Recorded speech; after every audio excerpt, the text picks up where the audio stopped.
The FBI is responsible for more terrorism plots in the United States than any other organization. More than Al-Qaeda, more than Al-Shabaab, more than the Islamic State, more than all of them combined. This isn't likely how you think about the FBI. You probably think of FBI agents gunning down bad guys like John Dillinger or arresting corrupt politicians.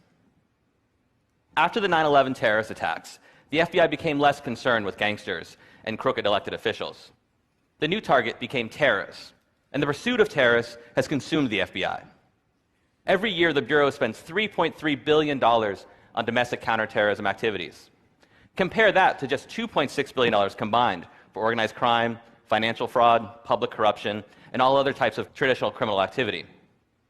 I've spent years poring through the case files of terrorism prosecutions in the United States, and I've come to the conclusion that the FBI is much better at creating terrorists than it is at catching terrorists. In the 14 years since 9/11, you can count about 6 real terrorist attacks in the United States.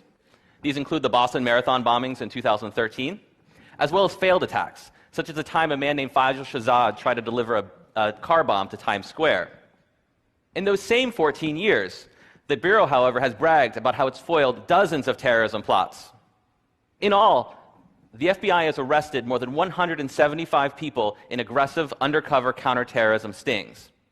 These operations, which are usually led by an informant, provide the means and opportunity, and sometimes even the idea, for mentally ill and economically desperate people to become what we now term terrorists. After 9/11, the FBI was given an edict. Never again. Never another attack on American soil.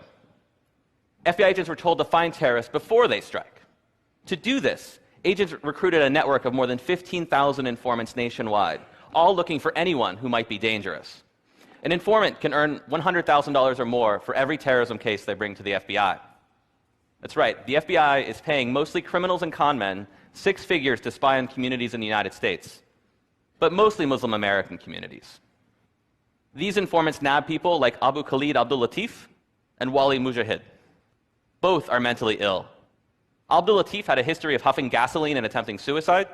Mujahid had schizoaffective disorder. He had trouble distinguishing between reality and fantasy. In 2012, the FBI arrested these 2 men for conspiring to attack a military recruiting station outside Seattle with weapons provided, of course, by the FBI. The FBI's informant was Robert Childs, a convicted rapist and child molester who was paid $90,000 for his work on the case. This isn't an outlier. In 2009, an FBI informant who had fled Pakistan on murder charges led 4 men in a plot to bomb synagogues in the Bronx. The lead defendant was James Cromedy, a broke Walmart employee with a history of mental problems, and the informant had offered him $250,000 if he participated in that plot. There are many more examples. Today, The Intercept published my new story about a counterterrorism sting in Tampa involving Sami Osmakash, a young man who was living near Tampa, Florida. Osmakash also had schizoaffective disorder. He too was broke, and he had no connections to international terrorist groups. Nonetheless, an FBI informant gave him a job, handed him money, introduced him to an undercover agent posing as a terrorist, and lured him in a plot to bomb an Irish bar. But here's what's interesting. The lead undercover agent, you can see him in this picture with his face blurred, would go back to the Tampa field office with his recording equipment on. Behind closed doors, FBI agents admitted that what they were doing was farcical. A federal judge doesn't want you to hear about these conversations. He sealed the transcripts and placed them under a protective order in an attempt to prevent someone like me from doing something like this.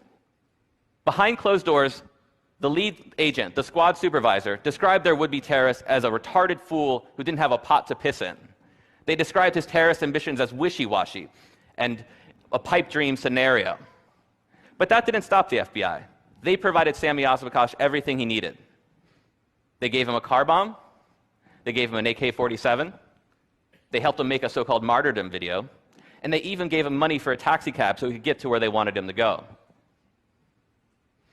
As they were working the sting, the squad supervisor tells his agents he wanted a Hollywood ending. And he got a Hollywood ending.